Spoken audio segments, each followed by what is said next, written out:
Dobrodošli u FAR, udeo medijskog prostora u kome vas vodimo u svet srpskog sela i savremene poljoprivrede. Naše ekipe su prethodnih nedelja krstarile Srbijom i u ovom 863. izdanju vam donose odgovore na sljedeća pitanja. Na koji način je jedna žena upumpala novu razvojnu energiju na jugu naše zemlje? Zbog čega je farma svinja porodice Mijatović iz Čokešine primer uspešne prakse? Zašto je borovnica sve interesantnija krupanjskim voćarima? Šta stoji na putu razvoja ribarstva u Srbiji? Zbog čega sve više mladih uplovljava u pčelarske vode? Koje etno selo u okolini Mladenovca ne bi trebalo zaobići ovog leta?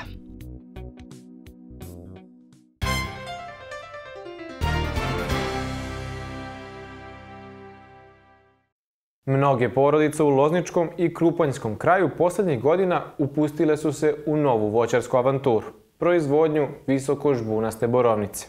Jedan od njih je i domaćin koji otvara našu današnju epizodu. U okolini Krupnja, srca Rađevine, gospodin Rade Radivojević bavi se voćarstvom i pčelarstvom. I uprkos tome što vremena na pretek nema, rešio je da se još malo uposli i podigne novu plantažu i to voćne vrste o kojoj nije znao ništa, sem ukusa. Ideja za borovnicom se rodila pošto sam ja ovdje na ovoj parceli sad na kojoj ste bili imao pašnjak i jednostavno kosila se trava i ništa drugo nije se radilo. I onda analizom zemljišta konstatovao sam da je odgovarajuća kiselost koja bi odgovarala za borovnicu i tako sam rešio da krenem da nabavim sadni materijal i da posadim borovnicu. Ovaj novopečeni borovničar počeo je sa 500 sadnica, a onda je njegov brat, videvši da novi posao obećava, odlučio da se priključi, te se i proizvodnja ubrzo učetvorostručila. Što se tiče sortimenta, nisam bio baš nešto upućen. U početku sam ja samo hteo borovnicu, znate, nije mene to baš nešto mnogo interesovalo koja je sorta i to. Međutim, kasnije sam vidio da sam trebao da kupim još neku količinu đuka da bi imao odmah na početku isporuku borovnice, jer ovaj sortiment koji imamo malo kasni poslije đuka, jedno 7 do 10 dana. Ali uglavnom je dobrog kvaliteta, krupne su, ukusne i nema nikakvog problema što su malo i kasnije. Iako su već prve godine imali šta da uberu i bili u prilici da probaju slatke plodove, naredne godine učinile su proizvodnju, nažalost, gorkom. Ovdje kod nas je problem što su česte pojave grada. I znači za sve ove godine 3 puta sam imao grad. Prošle godine je otišlo sve, ceo rod, ništa nismo uspjeli da iskoristimo i onda sam rešio da ove godine podignem mrežu. Kao što vidite i sad mnogo mirnije spavam. Prema rečima našeg domaćina, zlatna pravila za uspešan uzgoj borovnice su jasna. Kiselo zemljište, protivgradna zaštita i dovoljna količina vode. Ja sam imao ovdje neku količinu vode i ja sam smatrao da je to dovoljno za borovnicu, kao što mi zalivamo sve ostale druge kulture. Međutim, ispostavilo se da ta količina vode nije dovoljna. I onda sam ja morao tu da radim dodatno snabdevanje, pa smo kopali jedan bunar, pa smo iskoristili nekih 800 dužih metara creva da bi ovdje doveli dovoljnu količinu vode, tako da imam negdje 5000 litara vode na sat. I to je sasvim dovoljno za ovaj zasad, čak ima i više. S obzirom da su svi uslovi ispunjeni, vreme je da se počne sa punjenjem gajbica. Ove godine, po svemu sudeći, ranije nego inače. Obično bude 15.6. Prvo branje, evo sad smo već u 3., 4., u 6. mesecu i počinje već da rude i znači tu je i vreme da se i beru. Teren je strn, jako ovako malo nepristupačan, ali može da se bere, malo se sedne, malo se stoji i tako. Koliko god proizvodni proces bio izazovan, kada dođe vreme za plasman, Radivojevići nemaju problema. Prodajemo i ovdje na plantaži, prodajemo ljudima koji se bave prodajom na kvantašima i tako. Znači, kogod hoće da kupi može da dođe ovdje kod nas. Čak smo preprošle godine kad smo imali manje slali i poštom i tako to. Sada, kada su u mogućnosti da zasad sačuvaju od hirova prirode i obezbede veće količine, postaju sve interesantniji ozbiljnim kupcima, te se polako, ali sigurno, otvaraju neka nova poslovna vrata za Radivojeviće. Zato sa zadovoljstvom tvrde da su načinili ispravan potez podizanjem zasada borovnice baš na ovoj parceli u njihovoj Rađevini.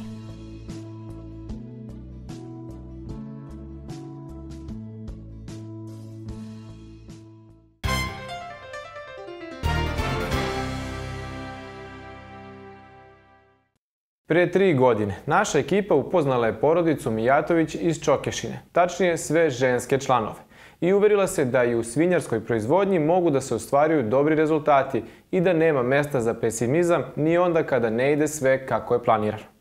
Da li su pozitivan duh sačuvali, rešili smo da saznamo i zato smo se na veliko zadovoljstvo opet uputili ka njihovoj farmi. Domaćinstvo porodice Mijatović iz Čokešine po mnogo čemu predstavlja specifično mesto u Lozničkom kraju. Prijatni domaćin Ljubiša sa svoje 4 dame u svakom momentu će vas ljubazno ugostiti, popričati i posavjetovati. Možda biste pomislili da ova porodica ima vremena na pretek, ali to je daleko od istine.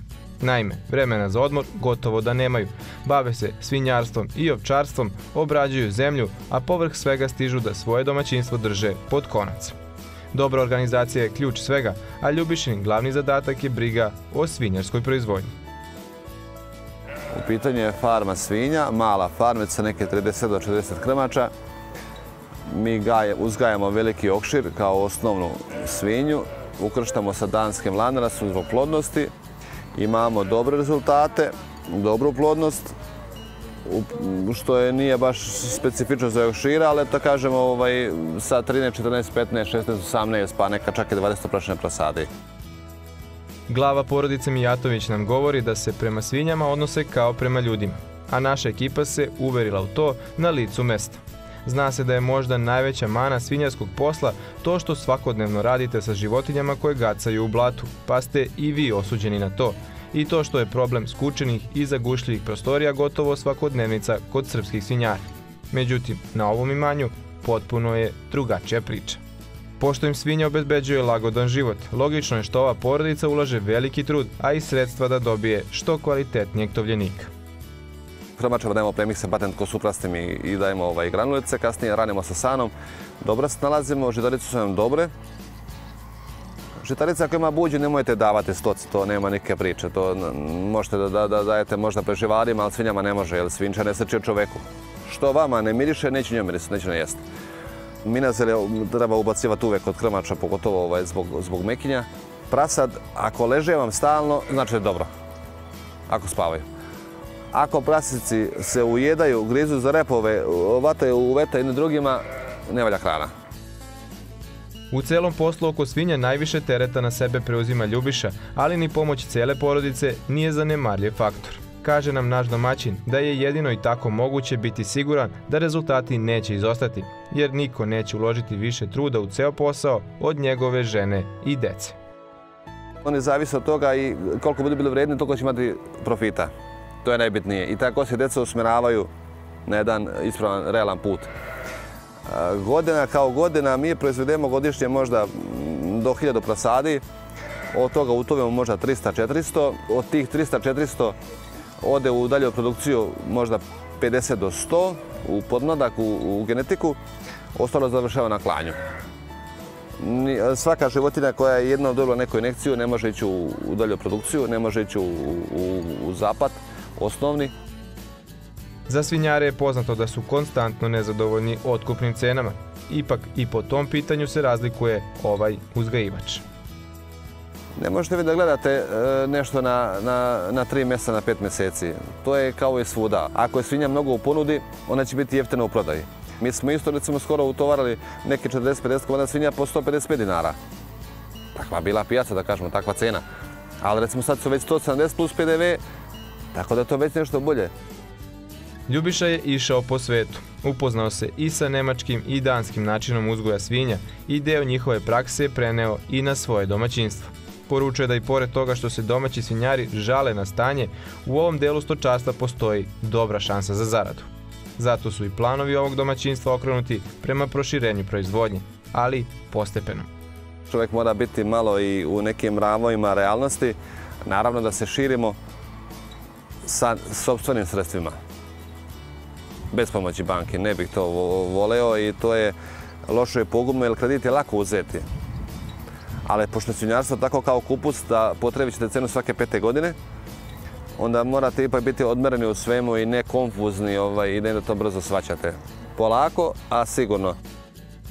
Iako je već dugo u proizvodnji, gospodin Mijatović svakim danom nastavlja da uči i usvaja nove tehnologije. U daljem napretku njegove proizvodnje najveći partner mu je poljoprivredno-stručna savjetodavna služba Poljosavet iz Loznice. Imamo Poljosavet u Loznici, imamo našu Gordanu koja je dobar stručnjak, vredan, da kažemo žena čovek, vodi računa o svemu, sa velikim iskustvom. Čovjek ne treba ništa sam da radi. Čovjek treba uvijek da se opozove na Poljosavet, da tu dobije i stručnu podršku. Pitanje ne košta ništa, znači treba nazvati, pozvati, pitati bilo kakav da je problem, da li je to problem proliva kod prasari, da li je to problem u stočnoj hrani. Tu je Poljosavet, da kažem sad za našu opštu Loznica, znači to je u Loznici, tu je Gordana, tu je Milenko, tu su stale pa neka s njima, oni će mu dalje objasniti. Znači čim je proliv, znači mijenjate hranu, nešto nije okej. Ako me pitate zašto sam danas na ovom gazdinstvu, zašto sam odabrala ovo gazdinstvo, zašto često dolazim na ovo gazdinstvo i na kraju krajeva zašto sa njima imam dobru saradnju, pre svega poslovnu, jeste zbog toga što su to ljudi, mladi ljudi, relativno mladi ljudi, koji uvažavaju sve ono što im kažete. A pre svega uvažavaju, poštuju struku. A da je struka poštovana, to može samo kazati prilog u boksovima. Jer vi vidite da sva grla zadovoljno leže. Kada ona leže, znači da je sve u redu. A moja je želja da to bude jedna razvojna farma, da proizvode priplodni materijal, da se uglavnom baziraju na tome, jer zaista stojim iza toga, kao na kraju krajeva i oni, da će dobiti kvalitetan priplodni materijal i da će raširiti ovdje u našem kraju, raširiti svinjarsku proizvodnju. Najveću snagu i entuzijazam za dalji posao Ljubiši ne daje ni kvalitetna proizvodnja, ni zarada od ovog posla, već 3 mlade dame, Katarina, Anđela i Dunja. Kako kaže, njegove 3 ćerke ne bi menjao ni za 100 sinova, a u sljedećoj epizodi ćete vidjeti i zašto su njih 3 pravo blago Mijatovića.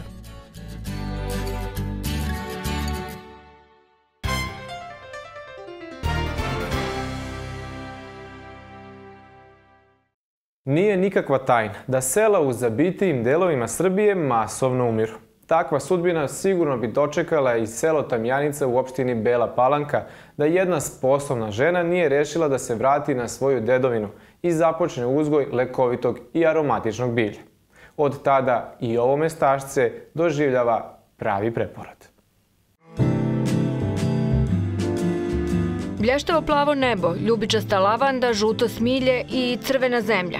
Svako ko pogleda prve kadrove ove naše reportaže rekao bi ovo mora da je francuska Provansa. I tu bi pogrešio.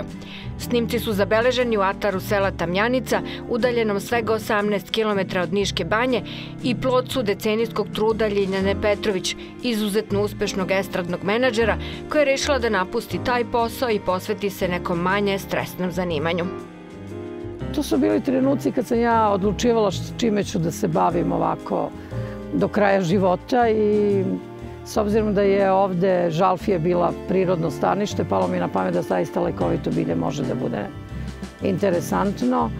Krenulo sa 30 hektara i sa destilerijom, onda shvatila da u stvari kad si sam, to nije to. Tako da onda sam krenula da angažujem ljude, da ih prosto navodim na to da treba da se bave time, da treba da se vrate na svoju dedovinu. Rezultati Ljiljaninog decenijskog napora da oživi selo i privuče potencijalne investitore u brojkama sada izgledaju ovako. Plantaža se prostire na preko 200 hektara, uključujući našu zemlju i zemlju naših kooperanata. Od kultura imamo lavandu, imamo smilje, i to dve vrste, balkanski tip i korziku.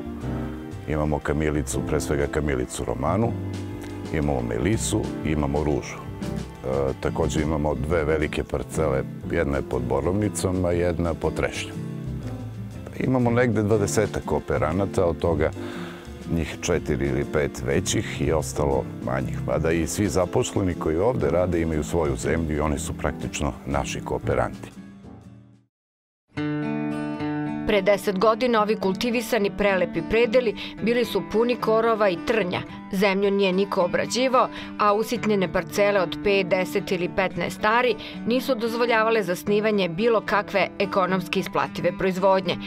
Zbog toga je prvi Ljiljanin posao bio obimna komasacija zemljišta koja je godinama danonoćno zapošljavala katastar u Beloj Palanci. Ja sam kupila 2000 parcela, možda 500-600 ljudi, trebale su mi godine, ali nije mi se desilo niko da kaže nećemo da ti prodajem, jer su svi shvatili da jeste ovo jedna divna priča, da jeste jako ozbiljno i da tako nešto zaista treba da postoji ovde. I srećem ja nisam imala neke probleme, ali je trajalo 9 godina. Priču koju je Ljiljana započela sa dobrom namerom i jasnom vizijom prepoznali su i mnogi meštani, ali i ljudi iz svih delova Srbije koji su tragali za nekom tržišnom šansom. Kao dobar recept za uspeh, te ovaj lekoviti i mirisni biznis iz Tamjanice dotakao i promenio mnoge živote. Prvo je svoje poverenje Ljiljani poklonila jedna od ovdašnjih devojaka. Ljilja je došla 2008. Tad sam ja prepoznala kao dobru ideju i posadili smo nekih 50 ara lavande i to i dan danas obrađujemo. Posle smo počeli smilje. Ljilja nam je dala sadnice lavande. Prepoznali smo to kao dobru ideju, objasnila nam je kako se radi i počele smo zajedno.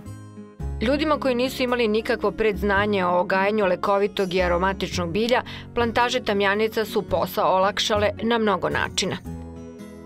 Imamo svoj rasadnik u okviru plantaže, dobiju besplatan rasad. Naša firma obrađuje sve ovo. Imamo mehanizaciju, imamo destileriju našu, gde kasnije destilišemo ulje. Svi kooperanti su dužni da prilikom berbe i destilacije budu prisutni i oni su vlasnici svog ulja, a plasman eteričnih ulja ide zajednički. Plantaže Tamjanica promenile su život i mladom Ivanu Stanojeviću iz obližnjeg sela Crvena Reka. Zaposlio se u ovdašnjoj destileriji, posao je dobio i njegov otac, a porodica je zasnovala i sopstvene zasade lavande koji se prostiru na 3 hektara. Uz sigurnu poslovnu perspektivu, Ivan je zasnovao i porodicu, te svaki čas u kuću Stanojevića treba da stigne i prinova. Što se tiče kvaliteta eteričnih ulja iz destilerije, što je njegov posao, kaže da višestruko nadmašuju rezultate konkurencije. Naša analiza, recimo što se tiče smilja, je bolja od naših suseda, Bugarske, Hrvatske. Analize su super. Ostalim krajevima stvarno ne znam, ali kod nas je analiza super. Tako da smilju ova naša klima odgovara, lavandi takođe, matičnjako. Prekjuče stigla neka analiza koja kaže da je analiza jako dobra. Vizija Ljiljane Petrović dala je vetar u leđa i porodici sa 7 dece, Lasla i Judit Kištorma iz okoline Subotice, koja je u Tamjanici na poklon dobila kuću i zadatak da za plantažu i sve njene kooperante proizvodi rasad. Mi ovo radimo uslužno za Ljiljanu. Ona plati supstrat, plati žene i semena ona nabavi i papirologiju i sve što treba, to je njen deo. Moj je deo da posejem, da ispikiramo, da to prečuvamo, da to titramo, prskamo. Mi sve, najveći deo radimo organsko, sa organskim preparatima i prema ministarstvu sve je prijavljeno i ja tako mogu da dam za Ljiljanu račun od svakog rasada, da i ona ima pokriće jer zakon je takav. I mi za to dobijemo mesečnu platu. Kao kada se iz pletive izvuče končić i počne da se para, tako je iz proizvodnja lekovitog i začinskog bilja proisteklo i mnoštvo novih biznisa koji ne konkurišu jedan drugom, već se dopunjavaju. Tako je u Tamjanicu došao izuzetno uspešan slovenački biznismen, podigao prelepu kuću i počeo da zasniva poljoprivrednu proizvodnju. Uglavnom mi sadimo smilju, lavandu, matičnjak, ružu, rimsku kamilicu i razmišljamo o nekim novim biljkama. Sve su to biljke sa kojima izlazimo na tržište kao poluproizvod, osim borovnice. To znači da pravimo destilate iz toga. Budući da gospodin Ćuk planira i podizanje vinarije, ta informacija je u Tamjanicu dovela i dva eksperta za vino, somelijera, koji su radili na prekookeanskim kruzerima i rešili da ovde od svoje zarade podignu vinograde. Za sada su u planu oko 10 hektara za početak. To je predao tačno iza mene koja je osunčena tokom celog dana. Vrši se trenutno ispitivanje zemljišta. Mi bismo htjeli da se držimo naših autotohnih sorti srpskih. Za sada je dogovor o Tamjanici i Prokupcu. Naravno, razmotrimo i druge solucije. Mi se nadamo u toku sledeće godine da će krenuti prvi zasadi. Dugoročni cilj, pa ovako, pored vinograda i pored vinarije, isto ideja da imamo, treći naš partner radi orahe. Takođe smo odvojili jedno parče zemlje za lekovito bilje. Znači, pored vinograda i pored vinovih loza isto ćemo biti okrenuti i ka tome. I Goran Zoranov Blat planirao je da se sa porodicom preseli u selo svojih predaka, a onda je upoznao Ljiljanu i prvobitni porodični planovi su doživeli delimičnu transformaciju. Tamjanica je selo mojih roditelja. Pre par godina smo supruga moja, ja i moj brat doneli odluku da se vratimo za početak supruga i ja, za koju godinu i brat, i da formiramo jedan poveliki zasad oraha od 6 hektara. Naišli smo na problem kupovine zemlje, obnove kuće, stvaranja normalnih uslova za život. Kada smo to završili, upoznali smo Ljiljanu Petrović, koja ovde ima veliku plantažu lekovitog bilja, aromatičnog i tako dalje, i napravili, malo modifikovali naš prvobitni plan. Osim tih oraha gajit ćemo i lekovito bilje, već imamo jedan manji zasad kamilice. Orah ćemo, osim u neke komercijalne svrhe koje smo nameravali da dajemo plodove, koristiti za proizvodnju slatkog, takođe u dogovoru sa Ljiljanom, i nadamo se da smo doneli pravu odluku. Uz orahe u Tamjanici će se prerađivati i ostali produkti sa plantaža, te se u selu podiže i, kako ovde kažu, džemara, za čiji rad će biti zadužena Verica Papić, tehnolog, koja trenutno brine o sertifikaciji plantaža za organsku proizvodnju. Sve ono što je produkt sa plantaže, tu pre svega mislim na ružu, to je vrsta Rosa Damascena. Ona prva dospeva u maju. Pored dela koji će ići naravno u destilaciju za proizvodnju ružine vodice i ružinog ulja, deo će da ide u preradu. Radit ćemo slatko, džem i sirup od ruže.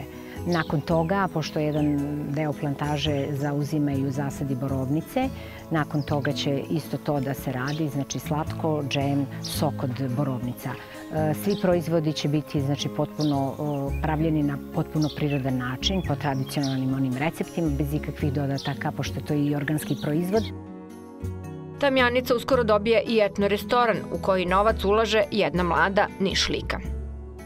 Uzela sam kuću jednu u selu. Prvobitna ideja je bila da to bude neki etno restoran, da se to selo malo oživi, a na ideju sam došla zbog toga što puno kooperanata i ljudi koji sarađuju sa Ljiljanom i imaju nešto svoje ovde, imaju taj problem što nemaju gde da se okupljaju. To je glavni problem i glavni problem je to što nemaju ugostiteljske usluge te vrste, tipa hrana, jer najbliži restorani su kilometrima odavde.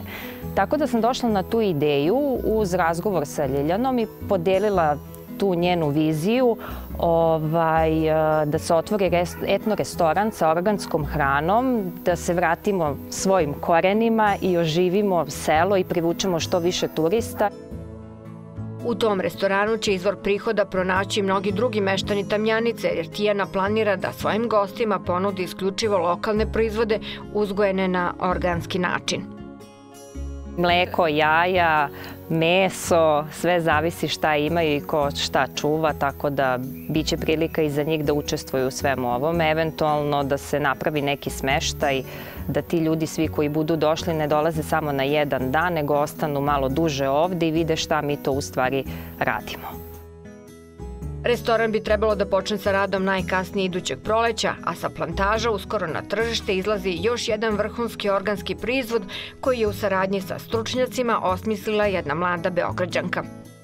Radi se o manufakturi. To će biti neka vrsta porodičnog biznisa, jer mi ovde svi izgledamo i ponašamo se kao porodica, zavisimo jedni od drugih. Ljilja je započela rad sa mladim ljudima, zasadila je velike plantaže lavande, smilje i ostalog lekovitog bilja, a mi smo to iskoristili i počeli da pravimo meleme. Tek ćemo početi. Za sada smo napravili probno jedan, koji nam je glavni proizvod i sastoji se od 27 biljaka, gde dominira smilje kao biljka koja je jedina biljka koja kada se iščupa iz zemlje, ona nastavlja da živi, da miriše. I pored nje imamo lavandu, divlju ružu, sve su ulja bez ikakve hemije i nikada se neće im dodavati hemija. Za sada samo radimo na radionici, čekamo da dobijemo i pardove subvencije i onda ćemo početi polako posao. U Tamjanici je novu mladost pronašao i 86-godišnji Leka, Ljiljanin otac, koji na sopstvenoj plantaži gaji 10 hektara smilja i kažu da nema boljeg i negovanijeg zasada od njegovog. I dok on brine o smilju, Ljiljana kuje nove planove. Da, ja sad sam kupila još jednu kuću u selu. Mislim, skupimo se nas kooperanti nekoliko, odvojimo neka naša privatna sredstva, da kupimo neku kuću i upravo sad smo u potrazi za nekom finom porodicom koja ima puno dece, da im poklonimo kuću i da im omogućimo nečim da se bave, znači, ne znam, pčelarstvom ili tako. Mislim da treba ovo selo naseliti i to nam je cilj. I tu ne stavljamo tačku na priču o plantažama Tamjanica, već samo zarez, jer se najavljuju novi poduhvati. Izgradnja 10 do 15 brvnara za etno selo za smeštaj gostiju, koji i bez postojanja infrastrukture već uveliko stižu u Tamjanicu, privučeni prelepim prizorima. A tu bi verovatno i mnogi parovi želeli da se venčaju, jer već sada dolaze da se slikaju u poljima lavande. Plantaže su zaštitile i geografsko poreklo, tako da će svi ovi biznisi u svoju robnu marku nositi i zaštitni znak plantaža. Osim toga, zahvaljujući naporima gospodina Ćuka, koji je osnovao umetničku koloniju Pigmalion, u Tamjanicu svake godine u nekoliko navrata stižu i renomirani domaći i strani slikari koji, inspirisani ovom prelepom prirodom, stvaraju značajna umetnička dela.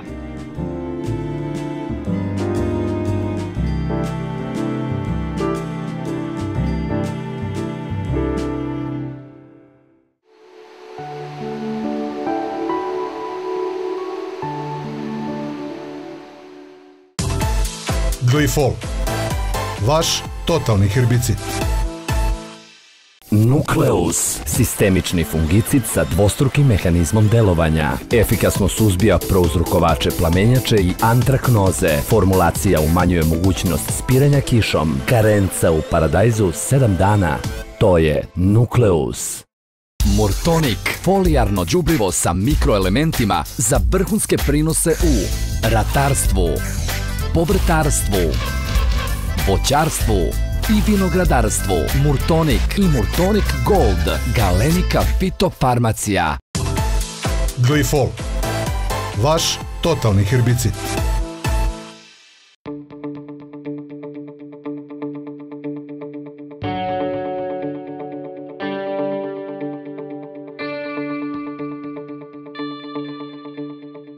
Sačuvati paradajz od bolesti je zaista prava umetnost u godinama kao što je ova.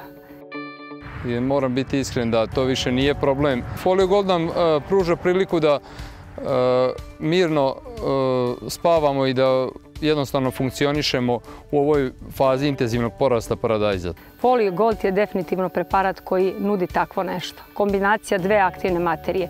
Jedna izuzetno sistemična koja u vreme intenzivnog porasta svih povrtarskih kultura u kojima se primenjuje aktivna materija koja stiže do zadnjeg, najnovijeg i najmlađeg listića i pruža punu zaštitu iznutra, i druga aktivna materija koja ostaje čvrsto i pored padavina na površini lista i pruža jednu preventivnu zaštitu.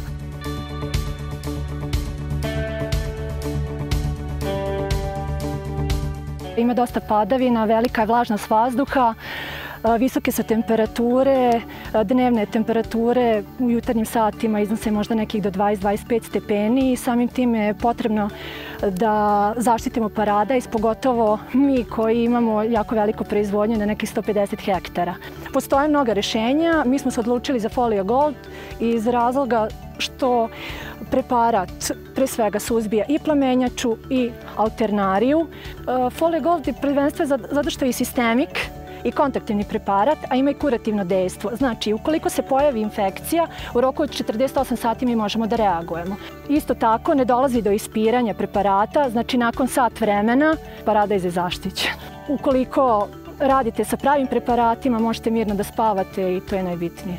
Folio Gold ima široku primjenu i napomenula bi da je on izuzetno dobar i u kupusnjačama kao i u svim vrežastim kulturama. Folio Gold je preparat koji će pružiti zaštitu i protiv plamenjača, čak i u kurativnom smislu, zato što vrši zaustavljanje infekcija koje su se ostvarile u prethodnih 2 do 3 dana, ali i preventivnu zaštitu kako od plamenjača, tako i od alternarija. Ja to proizvođačima najlakše kažem, kada imate prvu pegu i ne znate poreklo te pege i šta će to da bude, tada koristite Folio Gold jer je sasvim sigurno da ćete pokriti sve bolesti koje mogu da se jave u vašim kulturama. Folio Gold je pravi saveznik u proizvodnji povrća, a paradajz je pravi izazov za ovu godinu.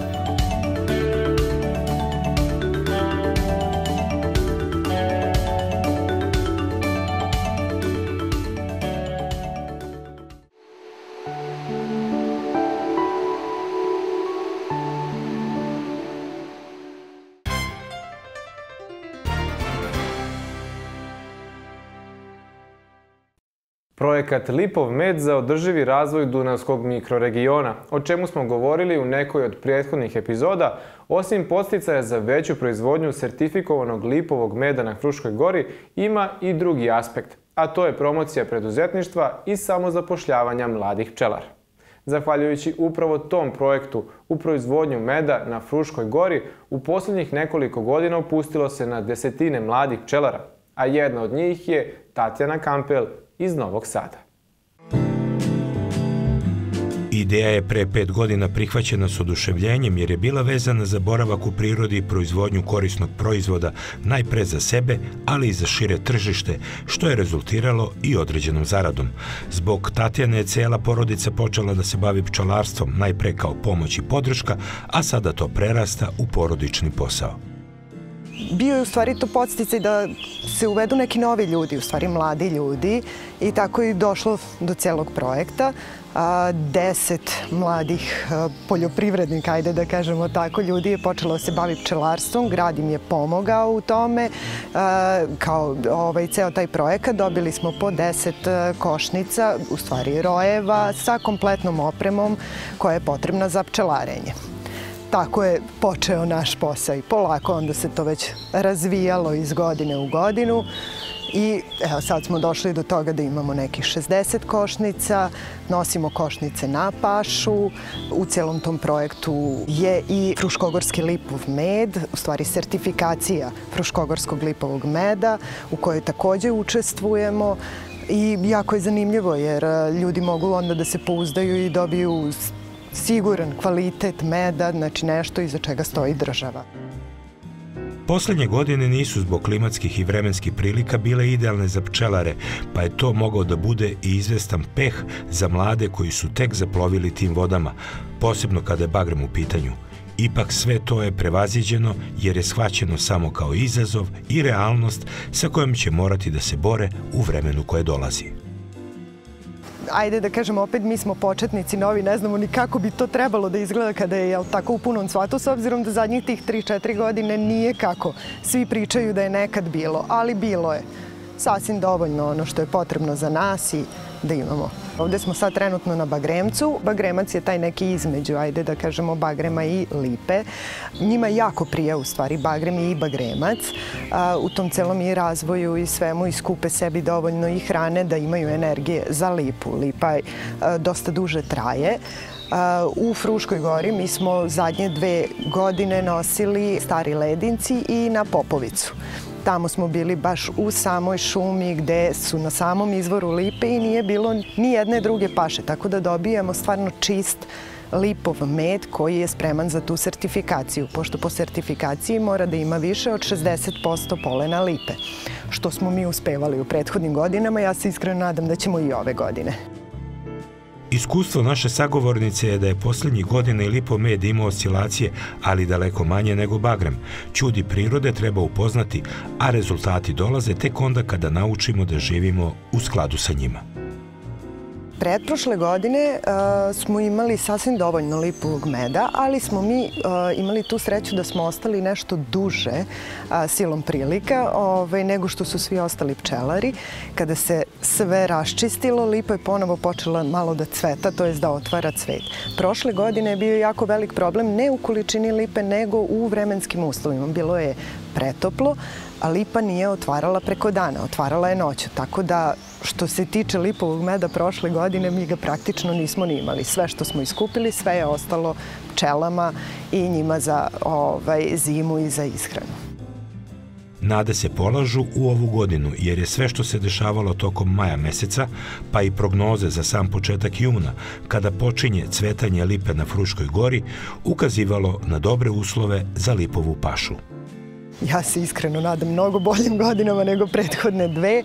Koliko vidim, za sada smo zadovoljni, jako lepo napreduju, sretne su pčelice, dosta su mirne, za razliku od prethodne 2 godine, što se dalo i očekivati.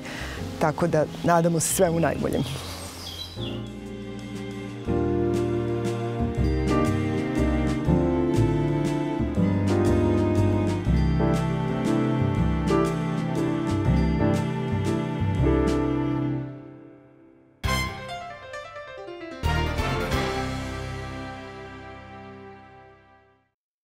Na Poljoprivrednom fakultetu u Zemunu i na oglednom dobru u Radmilovcu održan je protekle nedelje 8. međunarodni skup posvećen ribarstvu i akvakulturi. Konferencija je trajala 3 dana i dok su pre podne na fakultetu izlagani radovi, prikazivane analize nekih istraživanja iz ove branše i rezultati pojedinih projekata, popodne je bilo rezervisano za neformalno druženje učesnika skupa.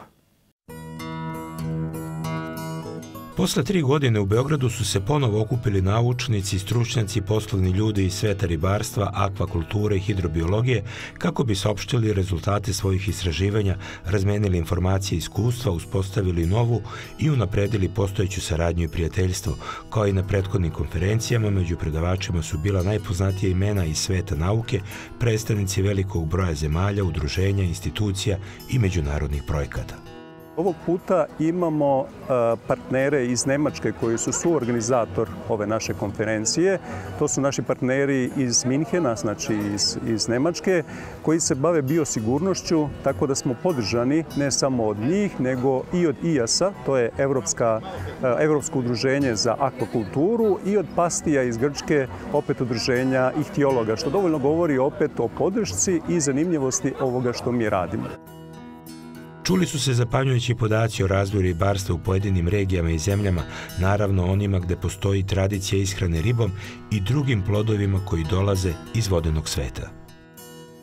Akvakultura, pre svega u okviru ribarstva, je jedna od retkih grana koja ima neverovatno uzlaznu dinamiku. Svake godine se proizvede za negde oko 8 do 9% više ribe i vodenih organizama nego prethodne godine. Što zaista čime se ne može pohvaliti ni jedna druga grana, ni poljoprivrede, ni industrije, tako da akvakultura zaista ima tu privilegiju. Kako to stoji u svetu, to dovoljno govori. Kakva je situacija u Evropi, pa možemo reći prilično stabilna posljednjih godina. To su neke količine, primjera radi recimo šaranske ribe, se proizvodi negde oko 60 do 80 hiljada tona. Govorimo o Evropskoj uniji. Kada govorimo o pastrmkama, to je negde oko 200.000 tona. Ako za Evropskoj uniji dodamo još jednu evropsku zemlju, a to je Norveška, onda dođemo do preko 1.000.000 tona. I dok Evropa i Azija grabe krupnim koracima u akvakulturi i ribarstvu, kod nas se stvari pomeraju sa dosta poteškoća, čemu sada treba dodati još jednu nedaću koja prati posljednjih godina šaranske ribnjake. Proizvodnja u odnosu na pre 4 godine je znatno manja. Problem je sa bolestima, odnosno pre svega KHV virusom koji odavno hara evropskom akvakulturom, evropskim šaranskim ribarstvom, tako da je od pre 3 godine i kod nas. Zasad se proizvođači sami bore da nekako prevaziđu taj veliki problem. Nažalost, nemamo baš neko razumevanje države, što bi moralo biti, jer ta grana je posebno značajna pre svega za ruralno područje. Kada govorimo o pasminskom ribarstvu, manje više proizvodnja je posljednjih godina nekih 7-8 stabilna. Proizvodi se od 1300 do 1600 tona konzumne ribe, konzumne pastrmke. Da li je to dovoljno našem tržištu? Nije dovoljno. Uvozimo više od toga što proizvedemo. Uvozimo i šarana poprilično. Sad, često ljudi kažu, posebno u posljednjih godinu dana, pa poskupela je jako riba, poskupeo je jako šaran. Tačno je da je posljednjih nekoliko meseci šaran sa višom cenom, ali ono što uvek zaboravljamo kada govorimo o ceni ribe je činjenica da šaran, da bi došao do konzumne veličine, treba da ga neko gaji 1000 dana. Samim tim mora imati višu cenu, a sadašnja ta viša cena u odnosu na onu nisku koliko smo navikli je, kako rekao, posljedica M dugog perioda gajenja, M problema sa KHV virusom, to je koji herpes virusom koji postoji na našim ribnjacima. Ribarsku proizvodnju prati sa svim dobra proizvodnja domaće riblje hrane, koja po kvalitetu može da ispuni i izvozne standarde.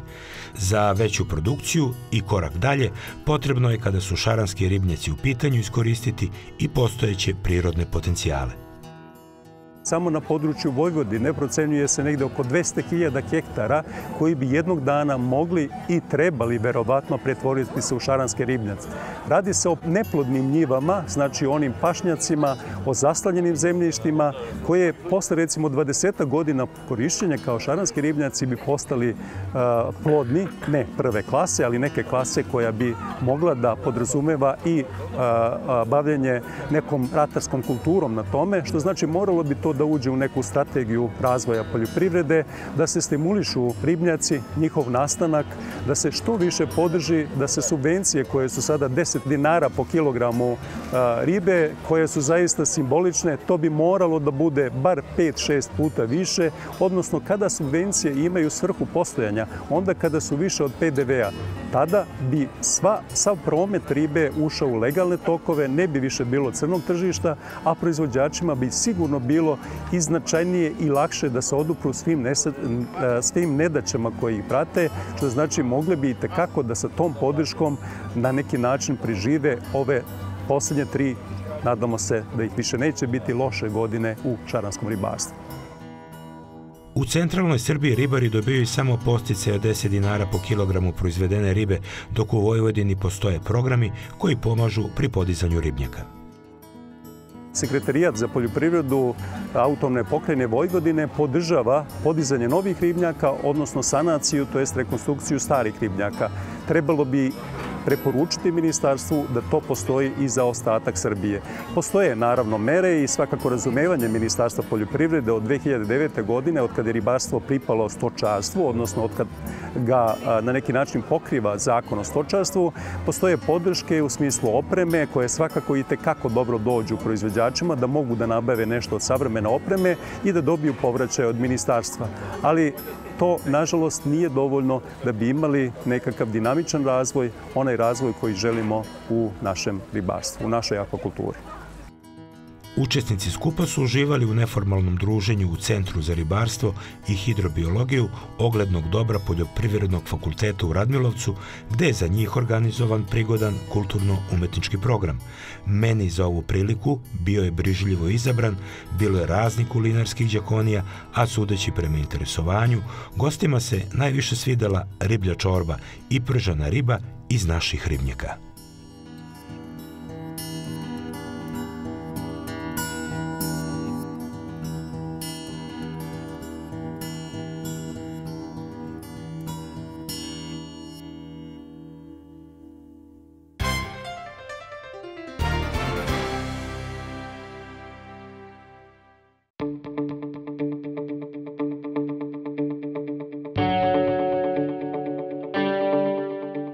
Ono što nas najviše u proizvodnji povrća tišti naravno su bolesti, odnosno kontrola bolesti i štetočina. U godinama kao što je ova, kad imate potpuno nenajavljene i da kažem nekontrolisane i nepredviđene količine padavina uz neko redovno navodnjavanje, zaista je pravi izazov da proizvođač na vreme primeni adekvatan preparat i spreči ulazak bolesti. Ove godine je ozbiljan problem kontrole plamenjače u raznim usevima, kako u luku, tako i u paradajzu i u krompiru.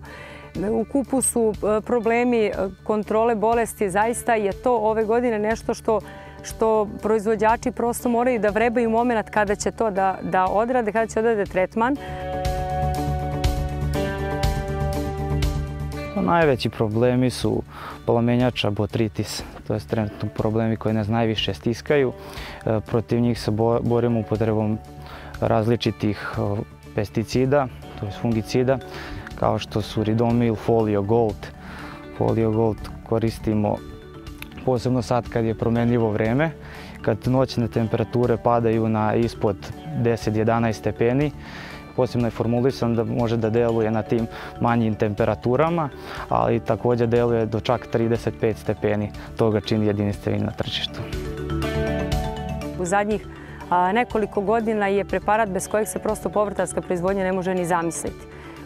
Trenutno smo na parceli jednog izuzetno lepog luka, odnegovanog od bolesti i od štetočina. Kao što vidite, iza nas nema apsolutno nikakvih promjena na luku, nikakvih promjena koje bi slutile na oboljenje, prvenstveno na plamenjače, na potencijalni razvoj alternarije koje isto također zna da bude problem u kišnim periodima i naravno ono što uvek je potencijalni problem je i sam botritis, pogotovo u luku.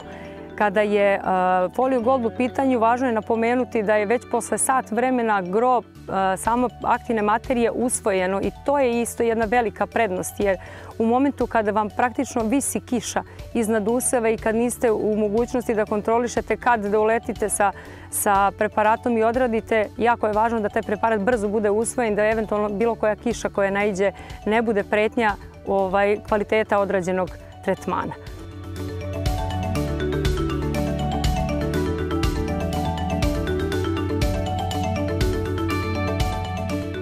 Baš zbog tih velikih ekonomskih šteta koje su moguće na usevu luka, mi moramo da koristimo Folio Gold koji će nam obezbediti stabilnost i prinose odlične u svakoj godini.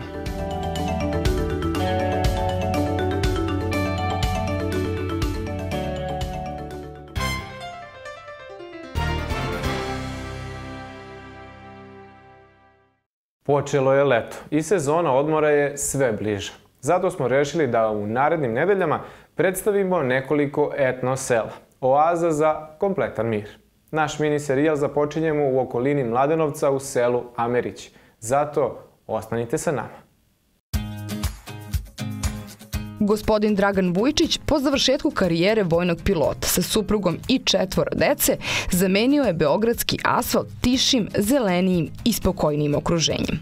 U okolini Mladenovca, novom domu, prvo su tražili svoj mir i ispitivali granice, a onda su shvatili da mogu i drugi da slede njihov primjer. cilj nam je bio da približimo tom Velegradu našem, koji je nekih 30 minuta vožnje odavde, jednostavno da shvate da im je priroda nadomak njihovih života i ne trebaju da se vezuju samo i da žive po tim zgradama i deca naravno da odrastaju u nekim neprirodnim sredinama, nego jednostavno da ih motivišemo da kupuju ovu zemlju koja je sve više slobodne, jer ljudi napuštaju, mislim, nažalost moraju da se bave drugim poslovima i napuštaju ovakvu lepotu radeći u inostranstvu ili nekim drugim gradovima, ali bar sad taj deo ljudi koji već ima poslove da možda se malo izmesti i da bude ovde u prirodi, da gaji svoju organsku hranu, da gaji svoje životinje i da živi u jednoj harmoniji, a verujte da ovde sada ima svega. Više to nije selo kao nekad što smo navikli da čujemo. Ovde postoji internet veza i televizija i kablovska, tako da ne bi oskudevali ni o čemu, već naprotiv bi uživali zaista i oplemenili svoj život.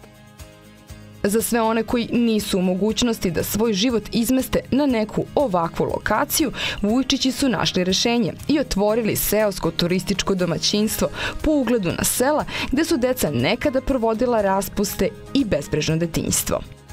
Imamo negde 3 hektara ovde za sada na raspolaganju i širimo polako, znači imamo još neke planove. Osim ovog dela gde može da se pojede tradicionalna hrana, piće i sve ono što je, da kažem, bogatstvo nekog našeg ovde kulinarskog, da kažem, umeća tih starih naših i baka i deka, ispod sača glinenog spremamo u žaru i tako razne specijalitete. To je jedan deo, a drugi deo je ovde pravimo team building, ali to su recimo druženja u kompanijama, u firmama koje ili čak i porodično oni odluče da dođu ili neki mini proslave. Uglavnom organizujemo, evo nedavno su bili iz Rusije, čitao jedna grupa preko turističke organizacije, njih 110 i ovde su imali i gađanje lukom i strelom i nadvlačili se s konopcem i tu skakali, bacali kamena s ramena i doveli smo i folklor pa su učili kolo da igraju, pa smo dole organizovali isto to druženje sa vitezovima, mečevi i tako sve to bilo prikazano, a gore su bile i one žene koje su u narodnim nošnjama prele vunu, plele, pokazivale to kako se to radi. To je bilo veoma interesantno i bio nam isto prijatelj koji je radio na Grnčarskom točku. Dosta dobro su to prihvatili, uradili i naravno uz akustičnu muziku proveli su posle za ručkom vreme. Sadržaj se i dalje upotpunjuje, kako za najmlađe, tako i one avanturističkog duha. Razvijamo, odnosno upotpunjujemo taj mini zoološki vrt. Ideja nam je da tu budu sve pitome životinjice, od zečeva i drugih pernatih životinja, koza i tako, koje se druže sa decom i deca, verujte, da zaborave na svoje laptopove. I tako su roditelji oduševljeni, kaže, ne mogu da verujem, evo, ostali su im telefoni, sve im je na stolu, a oni se igraju, hrane, čupkaju travu, nose tim životinjama, oni jedu, imamo tu i ponija, imamo 4 konja, ždrebe, organizujemo jahanje, školu jahanja, tako da osim jahanja ovde u Manježu, kratke obuke, organizujemo isto obilazak i Kosmaja i nekih znamenitosti, kojih ovde zaista ima puno. Od nas je Kosmaj nekih 2 km vazdušnom linijom, vrh Kosmaja, mislim, tako da smo mi na obroncima i tu su staze sve onako kolski putevi i posle se ulazi u šumu. Ima oko 16 km staza za pešačenje ili za hiking, kako sada to popularno zovu.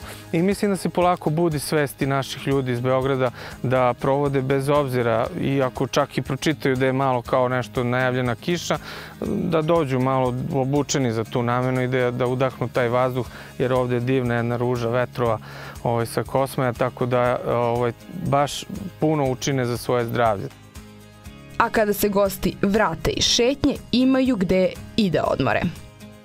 3 sobe imamo u staroj kući, sve originalno, ja mislim da je kuća negde minimum 150 godina starosti.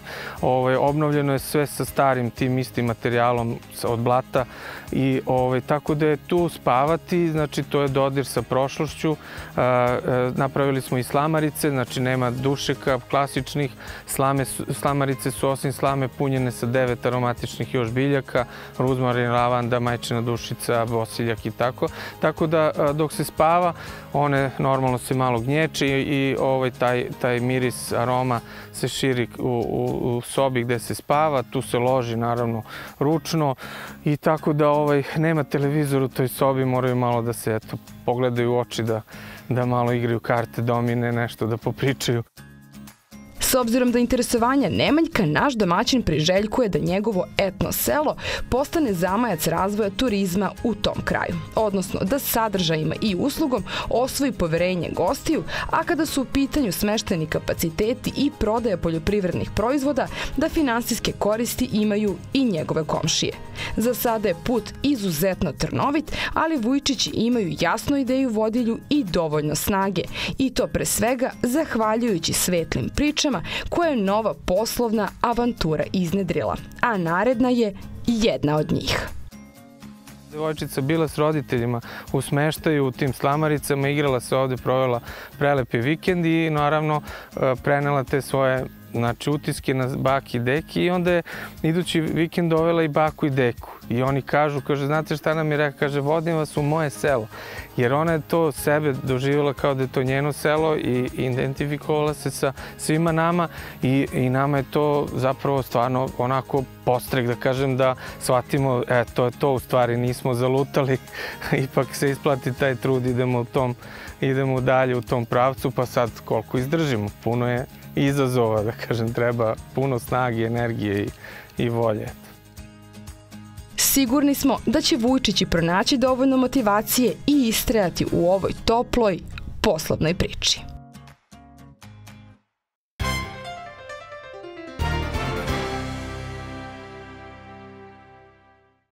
I to bi bilo sve što smo vam pripremili za ovo izdanje Farme. Do narednog viđenja želimo vam sve najbolje.